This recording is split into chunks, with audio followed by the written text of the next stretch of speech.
Atos, capítulo 1, do verso 1 até o verso 11. A palavra do Senhor Deus diz assim: em meu livro anterior, Teófilo, escrevi a respeito de tudo que Jesus começou a fazer e a ensinar, até o dia em que foi elevado aos céus, depois de ter dado instruções por meio do Espírito Santo aos apóstolos que havia escolhido. Depois do seu sofrimento, Jesus apresentou-se a eles e deu-lhes muitas provas indiscutíveis de que estava vivo. Apareceu-lhes por um período de 40 dias, falando-lhes acerca do reino de Deus. Certa ocasião, enquanto comia com eles, deu-lhes esta ordem: não saiam de Jerusalém, mas esperem pela promessa de meu Pai, da qual lhes falei. Pois João batizou com água, mas dentro de poucos dias vocês serão batizados com o Espírito Santo. Então os que estavam reunidos lhes perguntaram: Senhor, é neste tempo que vais restaurar o reino de Israel? Ele lhes respondeu: não lhes compete saber os tempos ou as datas que o Pai estabeleceu pela sua própria autoridade, mas receberão poder quando o Espírito Santo descer sobre vocês, e serão minhas testemunhas em Jerusalém, em toda a Judéia e Samaria e até os confins da terra. Tendo dito isto, foi elevado às alturas enquanto eles olhavam, e uma nuvem o cobriu à vista deles, e eles ficaram com os olhos fixos no céu enquanto ele subia. De repente surgiram diante deles dois homens vestidos de branco, que lhe disseram: Galileus, por que vocês estão olhando para o céu? Este mesmo Jesus que dentre vocês foi elevado aos céus, voltará da mesma forma como o viram subir. Amém. Oremos mais uma vez. Senhor, muito obrigado pela tua palavra. Ela é maravilhosa. Ela é aquela que nos dá ânimo para permanecer andando com o Senhor. Ela é alimento para a nossa alma. Ela restaura o cansado. Ela anima o desanimado. Ela fortalece o fraco. E nesta noite, Senhor, oro para que ela nos oriente mais uma vez a obedecer a tua voz e a entender os teus propósitos para as nossas vidas. Em nome de Jesus aqui oramos. Amém. Lucas escreve mais um livro ao seu amigo Teófilo, com o intuito de apresentar o progresso do Evangelho. Atos começa com uma declaração que existe um outro livro. Lucas diz: em meu livro anterior. Quem sabe qual é o livro anterior? O Evangelho de Lucas. Isso mesmo, parabéns. Então ele está escrevendo agora o segmento. Acaba Lucas, começa Atos dos Apóstolos. O mesmo escritor, endereçado para a mesma pessoa, um amigo chamado Teófilo, muito provavelmente algum líder, alguém muito especial e provavelmente grego, pelo nome Teófilo, né? Lucas está escrevendo para ele. Lá atrás, o que Lucas escreveu para ele? Ele diz aí, olha, no livro anterior eu escrevi a respeito de Jesus, o que ele fez, o que ele ensinava, foi isso que eu escrevi. Eu escrevi de Jesus tudo, até o último dia, quando ele foi elevado aos céus, eu escrevi. Eu escrevi tudo o que ele falou, as instruções que ele deu por meio do Espírito Santo aos seus apóstolos. Eu escrevi, ele ficou depois de morto e ressuscitado 40 dias aparecendo aos seus apóstolos. Ele tinha um objetivo, ele aparecia para provar a sua ressurreição. Eu escrevi isso no antigo livro. Agora, amigo Teófilo, eu escrevo a este livro com outro intuito. Qual outro intuito? Para mostrar a você o progresso do Evangelho. O objetivo era apresentar a história da igreja, ou seja, o avanço da evangelização, o avanço da obra missionária. É interessante porque nós vamos, quando lemos Atos, em alguns momentos, Lucas escreve, e a igreja crescia, e aí depois ele dizia de novo, e a igreja cresceu e foi acrescentados tantos. É como se Lucas estivesse dando relatório a alguém a respeito do crescimento da igreja e fazendo ali algumas anotações. Cresceu tanto, tantas pessoas se converteram, tantas pessoas foram acrescidas, o evangelho está assim, até que quando chega em Atos capítulo 13, a expansão missionária, e então Lucas perde o contato com os números, porque então o evangelho começa a alcançar o seu objetivo final. Podemos ver aqui nos primeiros versículos do livro de Atos que Lucas tinha a ideia de evidenciar então essa ação progressiva do evangelho, um evangelho que começou com 12 homens escolhidos pelo Senhor, depois com um grupo que aumentou para 70, Jesus Cristo enviou os 70, depois cresceu um pouco mais e foi para o número de 120 que foram batizados com o Espírito Santo, está em Atos capítulo 2. Mas diz a palavra que Jesus apareceu a mais de 500 irmãos depois de ressuscitado. Então de 12 até 500, essa obra que Cristo fez, e depois disso, a progressão do Evangelho por meio dos apóstolos. E nós temos neste capítulo, no versículo 8, todo o centro do livro de Atos. O que está escrito no versículo 8? Mas receberão poder ao descer sobre vós o Espírito Santo, e vocês serão minhas testemunhas em toda Jerusalém, em toda a Judéia e Samaria e até os confins da terra.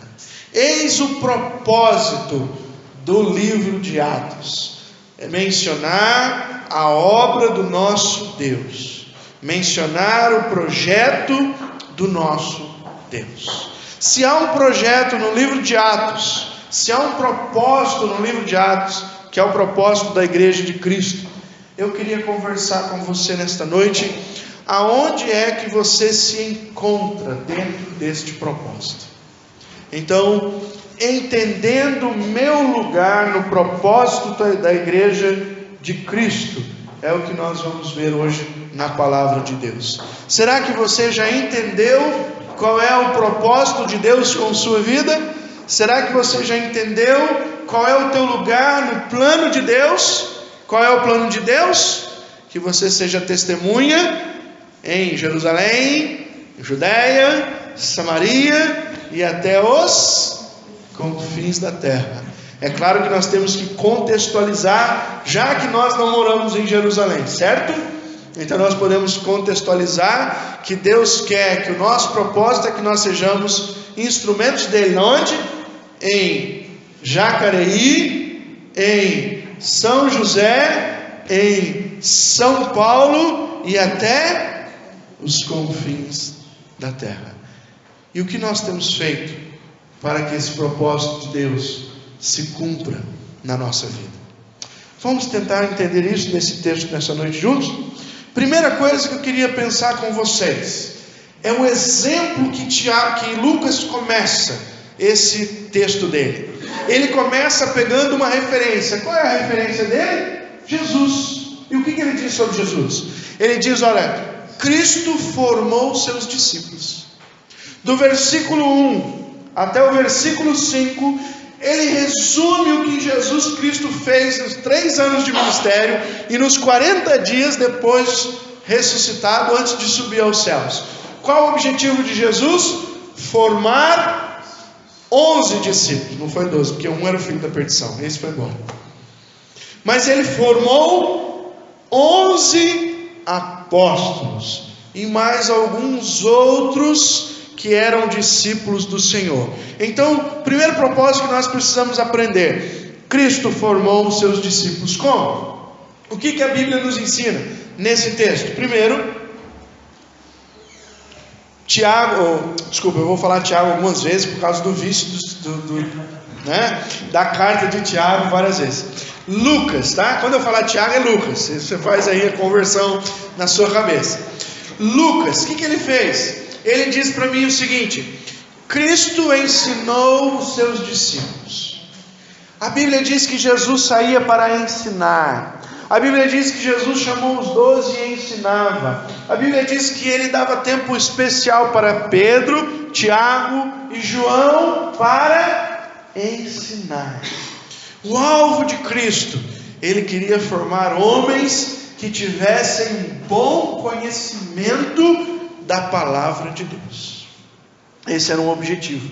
Jesus não abria mão do ensino da palavra do nosso Deus. Segundo exemplo que ele tira de nosso Senhor Jesus, ele diz que Cristo treinou os seus discípulos. Jesus não só ensinou, Jesus não só disse: olha, a lei diz isso, olha, os salmos diz isso, olha, os profetas dizem isso, mas Jesus disse: você precisa fazer assim, você precisa agir desta maneira, você precisa fazer desta forma. Isso é treinamento. Quando você vai lá fazer um curso para aprender uma profissão, primeiramente você senta na cadeira e você começa a aprender tudo que tem de teoria a respeito daquilo, não é? Olha, você passa tempos aprendendo a respeito de teoria. É desse jeito, é assim, vai fazer assim, faça dessa maneira por causa disso. Há um propósito em tudo aquilo que você aprende. Chega no outro dia, você agora passa para o segundo passo. Você vai fazer aquilo que você aprendeu. Isso é prática. Jesus ensinava os seus discípulos de 2 maneiras. Ele ensinou através da teoria e ele os colocou para fazer as coisas. Ele mandou praticar. Ele enviou os 12 e disse: vão em todas as cidades ao derredor e preguem o Evangelho, cure os enfermos, expulse demônios, façam a obra. Quando os 12 voltaram, como é que eles voltaram? Todos felizes, alegres. E eles diziam: Senhor, no teu nome os demônios saem. Olha, nós curamos pessoas, expulsamos demônios. Jesus disse: não se alegrem por causa disso, tenham alegria, porque o nome de vocês está escrito no livro da vida. Mas Jesus ensinou com prática. Jesus depois enviou os 70 e disse: olha, vocês façam isso, isso e isso. É dessa maneira que vocês têm que pregar. E ensinou novamente. Você quer ver uma coisa como Jesus ensinou os discípulos com prática? Quando Jesus faz a releitura da lei em Mateus capítulo 5, 6 e 7, Sermão da Montanha, ele diz: visto que foi feito, visto que foi falado, não matarás. Todo mundo: sim, nós já aprendemos isso. Jesus disse: mas tem uma coisa muito prática: quem odeia o seu irmão é um assassino. Então Jesus ensinava e treinava os seus discípulos. E o que mais Jesus fez que Atos nos conta? Cristo, ele fortaleceu a fé dos seus discípulos. Quando diz que ele aparecia depois de ressurreto, versículo 3, depois do seu sofrimento, Jesus apresentou-se a eles e deu-lhes muitas provas indiscutíveis. Do quê? De que ele estava vivo. Imagina como é que esses homens saíram para pregar o Evangelho.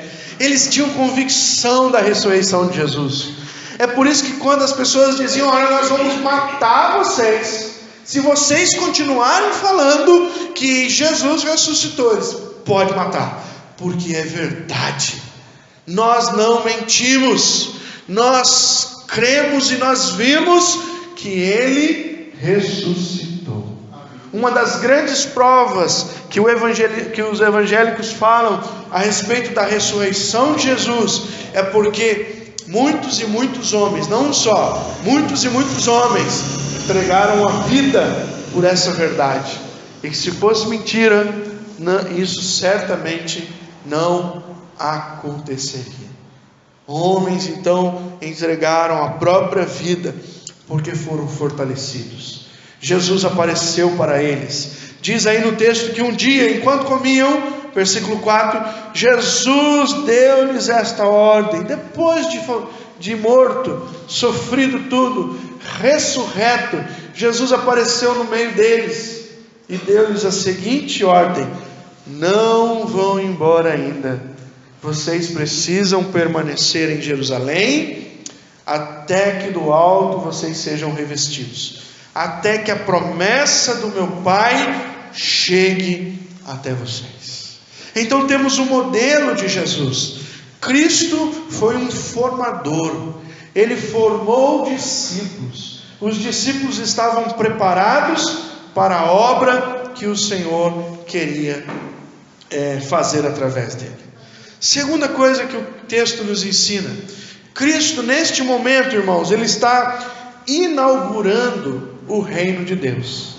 Quando você vê que Lucas fala: olha, Jesus apareceu, Jesus falou com eles, Jesus esteve fortalecendo a vida deles, Jesus falou: espera, porque João batizou com água, mas vocês serão batizados com o Espírito Santo. Está lá em Mateus capítulo 3, versículo 11. João Batista pregava: olha, eu vos batizo com água para arrependimento, mas virá um após mim, muito maior do que eu, que vos batizará com o Espírito Santo e com fogo, né? Então aquela palavra de Jesus agora é novamente lembrada: esperem a promessa, vocês serão batizados com o Espírito Santo de Deus. Com fogo não, irmão, porque o fogo é para o ímpio, viu? Fogo é lá no final, quando Deus abriu o inferno, tem o batismo com fogo lá. Esse aí é melhor não participar dele. Mas com o Espírito Santo é para nós, com o Espírito Santo é para o povo de Deus. Esse vem sobre o cristão no momento da sua conversão, porque ninguém se converte se o Espírito Santo não estiver nele primeiro. Então aí acontece o batismo com o Espírito Santo. Aí Jesus fala sobre isso. E qual é a primeira pergunta dos discípulos, que estão tão agarrados ainda à tradição, estão tão agarrados ainda às coisas deste mundo? Senhor, é agora que o Senhor vai restaurar o reino de Israel? Oba! Então é agora. Agora Israel vai reinar. Agora Israel... Jesus diz: espera aí, gente, não é isso. Eu não estou falando de reino de Israel, eu estou falando de um reino maior. É o reino de Deus. Olha como Jesus responde. Versículo 7 está a pergunta, né? Desculpa, versículo 6 está a pergunta. Olha agora que o Senhor vai então restaurar o reino de Israel.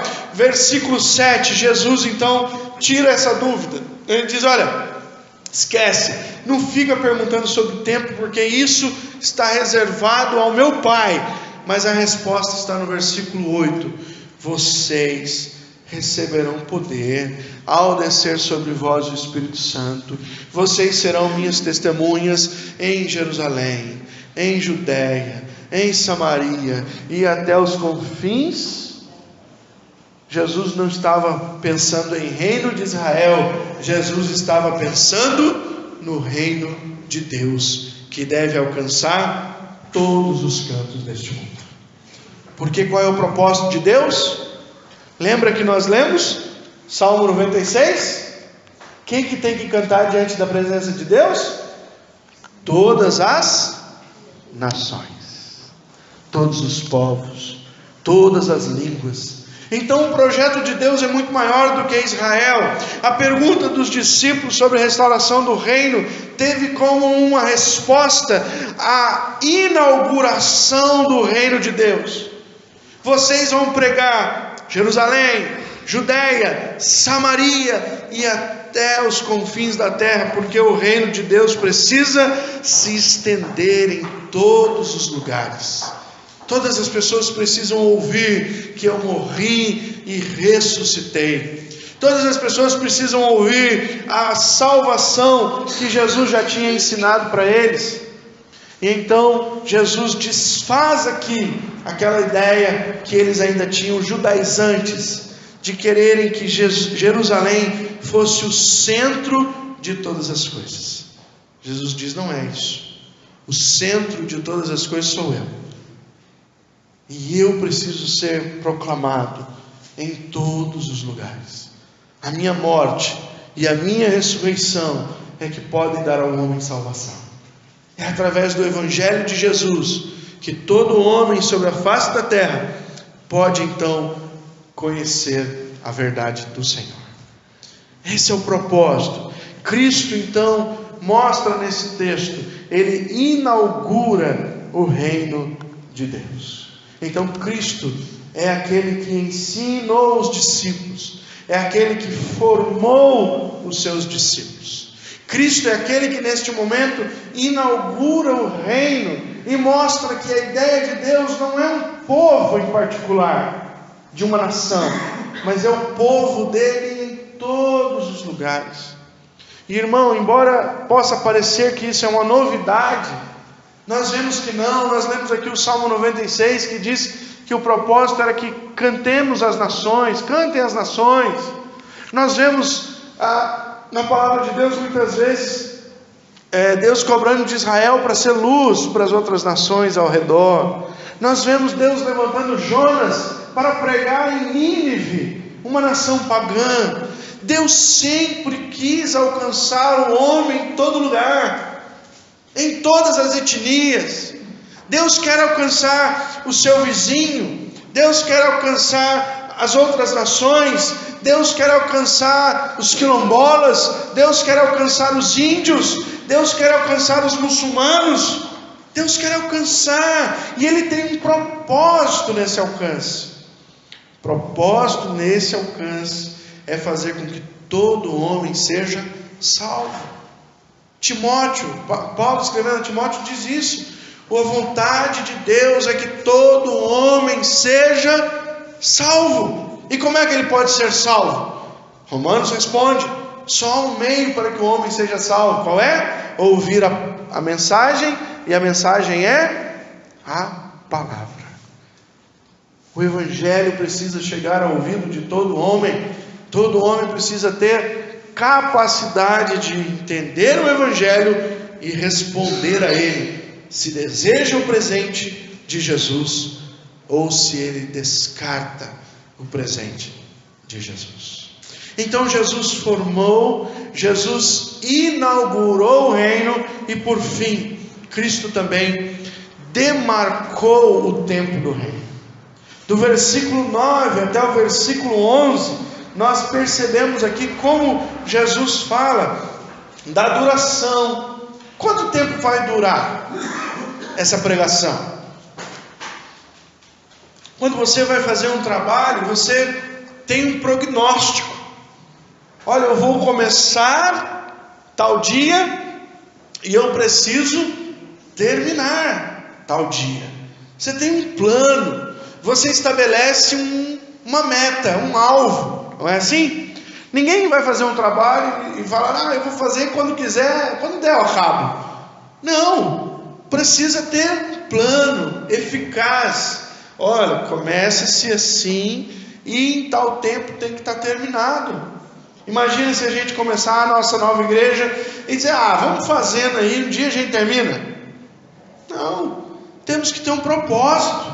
Olha, nós queremos começar tal tempo, queremos terminar tal tempo. Vamos trabalhar para que isso ocorra É assim que se faz. Nós estamos construindo Nazaré Paulista, vimos lá quanto dinheiro nós temos, e então nós estudamos e dizemos: olha, temos que gastar esse dinheiro para isso, esse dinheiro para aquilo, esse dinheiro para aquilo, esse dinheiro para aquilo. As outras coisas menores nós podemos fazer mutirão. Então nós chamamos os irmãos lá e trabalhamos mutirão. E aí nós vamos esquadrinhando, porque nós queremos terminar aquele tempo, um propósito. Deus quer alcançar os povos, Jerusalém, Judeia, Samaria e até os confins. Então Deus deu um prazo. Sabe qual é o prazo? Versículo 9 ao 11. Ele, tendo dito isso, foi elevado às alturas. Os irmãos ficaram olhando para ele, sendo elevado às alturas, dizendo: e agora? Jesus foi. E então 2 anjos apareceram e disseram: por que você está olhando lá para as alturas? Você está vendo como Jesus subiu e sumiu da vista de vocês? Então, assim como ele subiu, assim ele vai descer. E aí acabou o projeto da pregação. Então a pregação é até a volta de nosso Senhor. Sabe o que isso implica, irmãos? Implica que Jesus não terminou a operação dele com ele só e com os seus 12 apóstolos. Isso implica que nesse projeto de Deus, em Atos capítulo 1, versículo 8, ele estava pensando em cada um de nós. Nós estamos no projeto de nosso Deus, para que quando ele voltar, tenhamos junto conosco homens e mulheres de todas as nações cantando diante dele. Tenhamos índios, quilombolas, tenhamos ciganos, tenhamos estrangeiros, todos juntos, louvando ao Rei dos Reis. Então o propósito de Deus é o reino de Deus para todas as nações. E aí a pergunta é: aonde é que eu me encaixo nisso? Aonde é que eu estou nesse padrão? Qual é o meu lugar no propósito de Deus para a sua igreja? Lembra lá o que Jesus fez com os seus 12 apóstolos? Ensinou, formou, fez eles praticarem. Sabe qual é o propósito de Deus para nós? A mesma coisa. Deus em Cristo então demarcou o tempo do reino. O reino não termina sua progressão até que ele venha. O reino não para até a volta de nosso Senhor Jesus Cristo. O trabalho continua através da minha e da sua vida.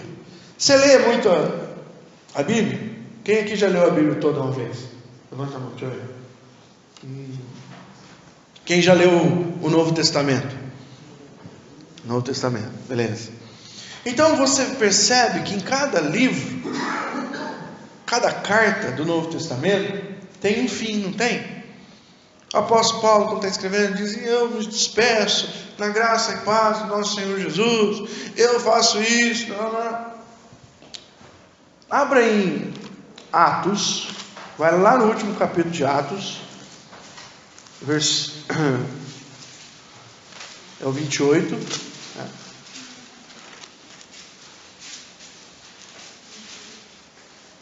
Vê como é que termina aí, versículo 30, ó. Por 2 anos inteiros, Paulo permaneceu na casa que havia alugado e recebia a todos os que iam vê-lo. Pregava o reino de Deus e ensinava a respeito do Senhor Jesus Cristo, abertamente, sem impedimento algum. Chato, né? Você já assistiu um filme que não tem fim? Não é chato? O que aconteceu aqui? Não acabou. O livro de Atos não acabou. Sabe por que não acabou? Porque ele está sendo escrito. Ele continua sendo escrito. Ele continua sendo escrito através da nossa vida, da nossa igreja. ele continua sendo escrito em todo o tempo. A história da igreja, do reino de Deus não acabou, irmão. Só vai acabar quando Jesus voltar. Atos dos Apóstolos não pode acabar. Não pôde, melhor, acabar, porque Cristo não voltou. E olha que maravilha.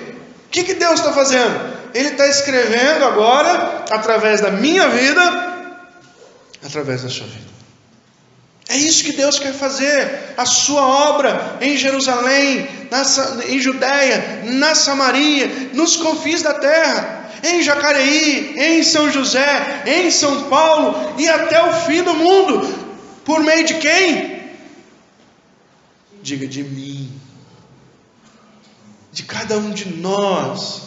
Dentro daquilo que Deus nos chamou para fazer aquilo que Ele quer que façamos para a glória dEle, para que o Evangelho de nosso Senhor Jesus Cristo alcance todo mundo. Como? Assim como Jesus ensinou os seus discípulos, treinou os seus discípulos, fortaleceu os seus discípulos, o objetivo da igreja é ensinar, treinar e fortalecer. Esse é o objetivo. Então, qual é o seu primeiro propósito como um discípulo de nosso Senhor Jesus Cristo? Você precisa ser um aluno. Você precisa aprender. Deus quer ensinar você. Deus quer construir em você, através da palavra dEle, uma nova pessoa. E Ele só pode fazer isso através dos seus ensinamentos. Se você continuar com os seus ensinamentos e não permitir que os ensinamentos de Deus tomem conta da sua vida, você nunca vai ser um discípulo preparado. Nunca. Porque você está fechado. Você não quer aprender. Você não tem interesse em aprender o que Deus quer. E aí vem o quê? Aquela mesma historinha que eu vou falar, já falei várias vezes. Não dá importância para ler a Bíblia. Lá, 4, 5 anos de igreja. Já leu a Bíblia alguma vez? Nunca. Isso demonstra que você não quer ser ensinado. Não quer ser um aluno da escola bíblica dominical. Ou seja, não quer aprender as Escrituras. Se você não quer aprender, você está barrando o primeiro propósito de Deus na vida de um discípulo. Jesus quer ensinar você. Amém? Fala para o seu irmão do lado: irmão, Jesus quer te ensinar, hein?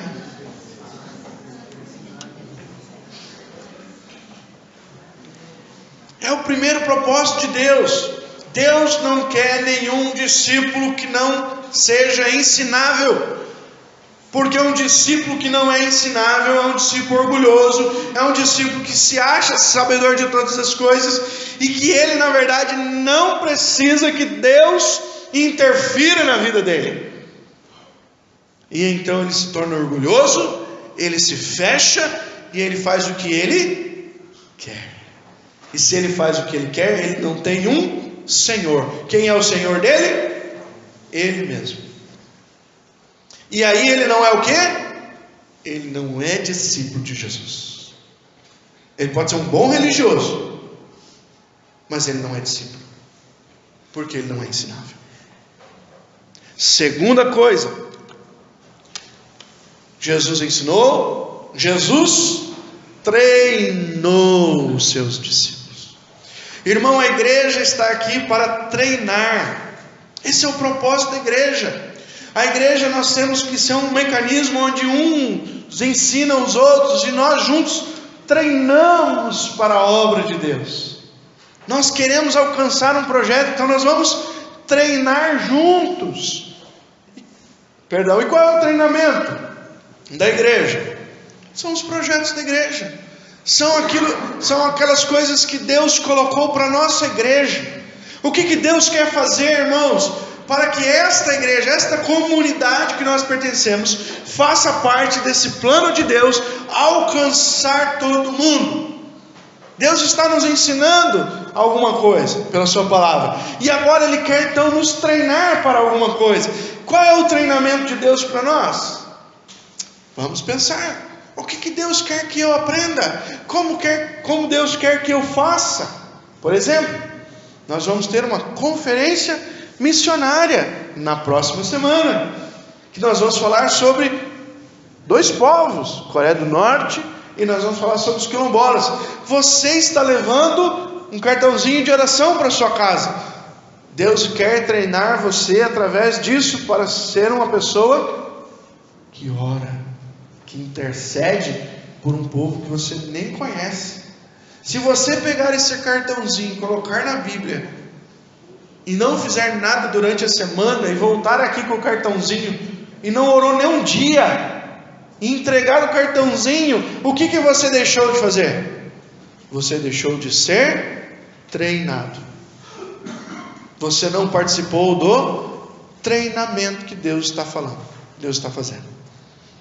Treinar, irmãos, é se dispor. Treinar é aprender as coisas a respeito de como Deus faz. Eu fico pensando que muitas vezes as pessoas passam anos na igreja e elas não se envolvem em nenhuma atividade da igreja de maneira positiva. Eu quero fazer algo, não só participar. Eu quero realizar algo. Nós estamos limpando a igreja, irmão, para não pagar a faxineira. Irmão, eu não acredito que a gente não consiga dar 1 hora, pelo menos uma vez em 6 meses. Eu não acredito. Eu acredito que nós não queremos. Não há alvo de ser treinado. Eu não quero servir. Eu não quero servir. Nós estamos fazendo campanhas. E eu duvido, irmãos, que a gente não tenha 1 horinha para dizer para os irmãos da comissão: olha, próxima campanha, eu posso fazer alguma coisa para ajudar? Sei lá, vim aí lavar a louça que vai ser sujada, passar um café para vocês enquanto vocês estão trabalhando, se eu não sei fazer feijoada, né? O que nós não queremos? Nós não queremos trabalho. Quem não quer trabalho não quer ser treinado. Lembra do que eu falei da fábrica? Você senta, qual é a primeira parte? Teoria, ok? Na teoria, olha, eu aprendo a fazer isso. Segunda parte é o quê? Prática. É a hora de fazer. E aí muitas vezes nesse momento o que a gente faz? A gente fica recluso. E a gente dá um monte de muletinha de desculpa. Eu não tenho tempo, eu tenho que cuidar da casa, eu tenho que cuidar dos filhos, eu tenho que cuidar da sogra. Parece até a sogra nessa hora. Eu tenho que levar o cachorro para passear.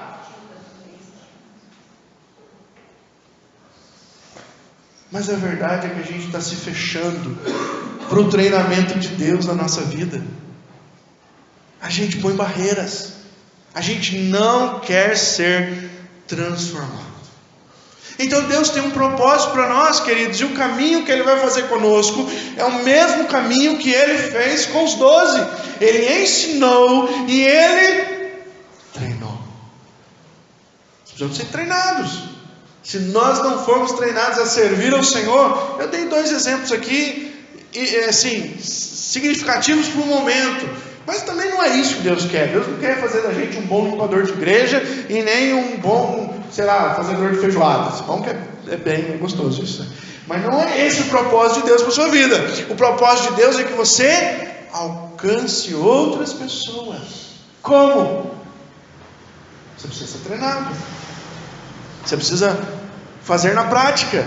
Precisamos evangelizar. Precisamos falar para as pessoas. Precisamos nos envolver com missões. Missões têm que custar algo para nós. Nós precisamos nos envolver orando. Nós precisamos nos envolver dando o nosso dinheiro. Nós precisamos abrir mão de algumas coisas nossas em favor de que povos em todos os lugares, línguas, nações estejam diante de Deus naquele dia. Uma alma vale muito mais do que qualquer outra coisa da nossa vida.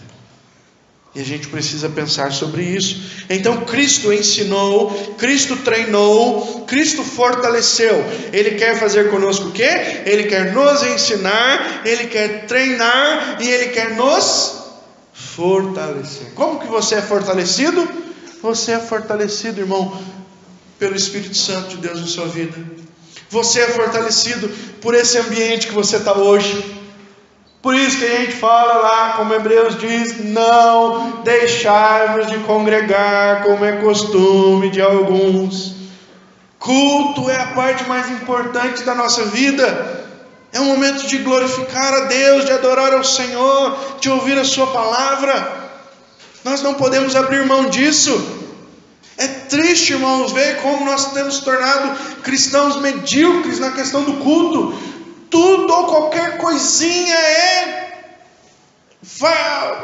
tem, sei lá, churrasco na vizinha que eu nem conheço, mas ela convidou, o pastor domingo à noite, sabe, eu vou. Coisas insignificantes, nós nos apegamos a elas, nós nos esquecemos dos cultos, nós deixamos de lado. Irmão, é triste vir na igreja, sexta-feira, na vigília, e encontrar dois irmãos. É triste isso. E saber que muito mais poderiam estar aqui, mas escolheram não ser fortalecidos. Escolheram outra coisa. Abdicaram da presença de Deus, porque, sei lá, foram comer lanche, foram no shopping, foram passear, foram, sei lá, escolheram. Isso demonstra que eu não quero ser fortalecido por Deus. Estou escolhendo as coisas deste mundo. E quando eu escolho as coisas deste mundo, as coisas espirituais se tornam cada vez mais frágeis, mais fracas. Como é que eu vou fazer algo para Deus se eu não tenho sido fortalecido por Ele? Nós estamos estudando a palavra de Deus nas quartas-feiras, sendo fortalecidos pela palavra de Deus.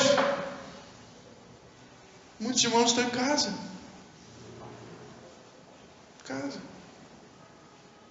Vai a pé, lá na cidade de Salvador, lá no parque da cidade, para jogar bola.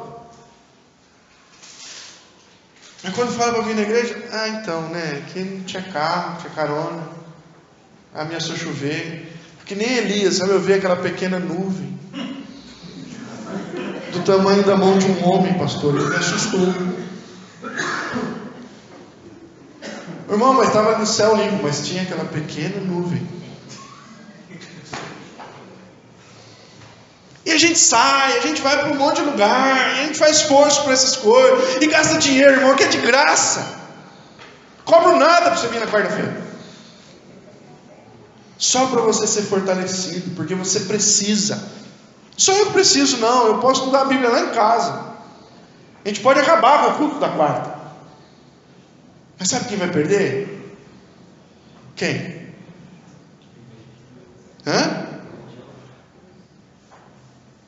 Eu. Cristo não tem outro método. Ele quer usar você para missões. Ele quer usar a minha vida para missões. E o trabalho dele é ensinar, treinar e fortalecer os seus. Fortalecer o nosso coração para quando a gente olhar para aquele monte de gente que não tem Jesus, doer. E a gente falar, eu quero fazer alguma coisa para que aquele povo possa ouvir a mensagem do Evangelho. Eu quero orar pela Coreia do Norte, junto com a minha família, porque eu quero aquele povo com as portas abertas para o Evangelho de nosso Senhor Jesus.